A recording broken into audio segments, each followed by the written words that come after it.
Assalamualaikum warahmatullahi wabarakatuh. Selamat pagi anak-anak. Bagaimana kabarnya hari ini? Masih semangat ya? Semoga kita semua selalu dalam lindungan Allah Subhanahu wa taala dan selalu semangat menjalankan aktivitas hari ini. Nah, perkenalkan, nama Ibu Rahayu Sukmana. Kalian boleh panggil Ibu Ayu. Ibu akan mengajarkan mata pelajaran fikih kelas 2. Oke anak-anak, sebelum kita mulai pembelajaran hari ini, alangkah baiknya kita membaca basmalah terlebih dahulu. Bismillahirrahmanirrahim, agar kita diberi kemudahan dalam menuntut ilmu. Hari ini kita akan belajar tentang sholat fardu. Oleh karena itu, tujuan dari pembelajaran hari ini, kalian mampu mengetahui dan memahami ketentuan sholat fardu. Sebagai muslim, kita memiliki kewajiban untuk melaksanakan perintah Allah Subhanahu wa taala. Salah satu perintah Allah yaitu melaksanakan sholat fardu. Sholat fardu dilakukan 5 kali dalam sehari. Pengertian sholat. Sholat menurut bahasa adalah doa atau memohon.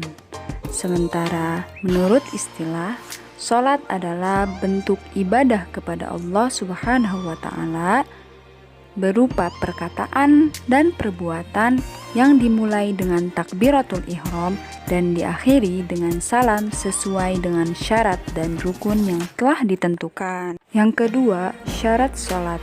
Syarat sholat adalah hal-hal yang harus dipenuhi sebelum melaksanakan sholat.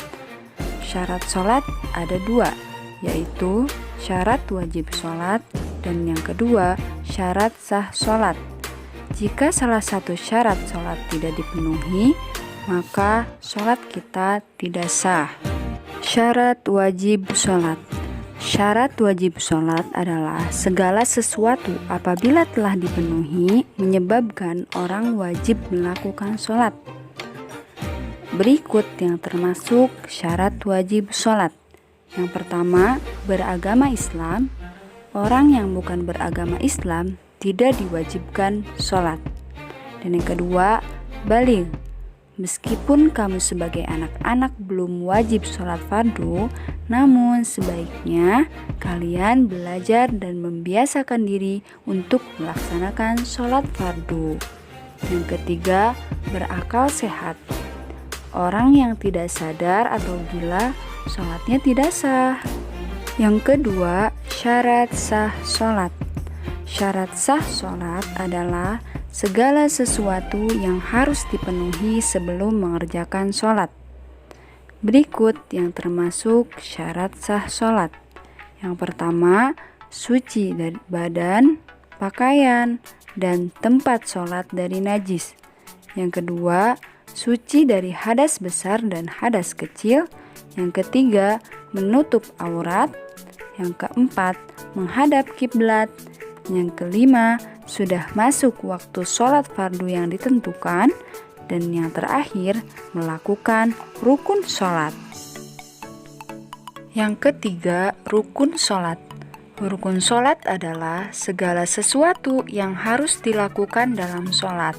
Apabila salah satu rukun itu tidak dilaksanakan, maka sholat yang kita lakukan tidak sah atau batal. Rukun sholat terdiri atas beberapa gerakan dan bacaan salat. Jumlahnya ada 13, yaitu sebagai berikut. Yang pertama, berdiri tegak bagi yang mampu. Yang kedua, niat mengerjakan sholat. Niat dalam hati bersama dengan takbiratul ihram. Yang ketiga, takbiratul ihram, yaitu membaca Allahu Akbar. Yang keempat, membaca surat Al-Fatihah. Yang kelima, ruku dengan tumak ninah. Tumak ninah artinya berhenti sebentar dengan tenang. Yang keenam, i'tidal dengan tumak ninah. Yang ketujuh, sujud 2 kali dengan tumanina.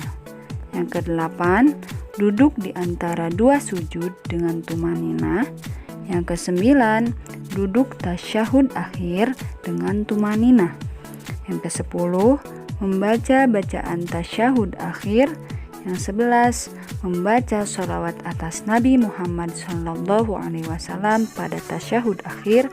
Yang ke-12, membaca salam. Salam pertama menengok ke arah kanan. Yang ke-13, tertib atau berurutan, yaitu mengerjakan semua rukun sholat dengan urut dan teratur. Yang keempat, sunnah sholat. Sunnah sholat adalah hal-hal yang dianjurkan atau diperbolehkan dalam sholat. Sunnah sholat merupakan suatu amalan dalam sholat yang apabila dikerjakan mendapat pahala dan apabila ditinggalkan tidak berdosa dan syaratnya tetap sah. Mengerjakan sunnah sholat dapat menambah kesempurnaan pahala sholat fardu yang kita kerjakan. Sunnah sholat. Yang pertama, mengangkat kedua tangan ketika takbiratul ihram, ketika ruku, ketika i'tidal, dan ketika berdiri setelah tasyahud awal. Yang kedua, tasyahud awal. Yang ketiga, meletakkan telapak tangan kanan di atas punggung tangan kiri.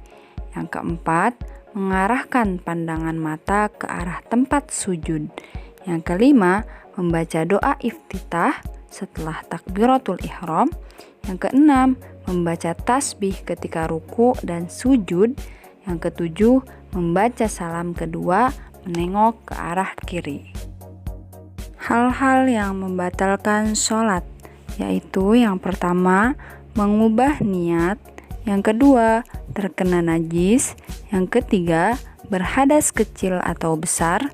Yang keempat, terbuka aurat. Yang kelima, berkata-kata dengan sengaja. Yang keenam, bergerak yang bukan gerakan sholat lebih dari 3 kali dalam satu rukun. Yang ketujuh, makan dan minum. Yang kedelapan, mendahului gerakan imam bagi makmum yang sholat berjamaah. Yang kesembilan, murtad. Alhamdulillah, materinya sudah selesai. Semoga dapat dipahami dengan baik ya. Jika kalian belum paham, silakan kalian putar kembali penjelasan dari Ibu. Sekarang ada lembar kerja yang harus kalian selesaikan. Pasangkanlah kalimat-kalimat berikut dengan kata-kata yang terdapat di sebelah kanan. Jadi, yang pertama, orang sholat menghadap titik-titik. Kira-kira jawabannya sholat, 4, batal, kiblat, atau niat. Nah, kalian harus menjodohkan antara kalimat dan kata-kata yang terdapat di sebelah kanan. Untuk hasilnya, kalian boleh mengirimkan jawaban melalui nomor yang sudah tertera di video ini dengan mencantumkan nama, kelas, hari, dan tanggal. Selamat mengerjakan. Tetap semangat. Wassalamualaikum warahmatullahi wabarakatuh.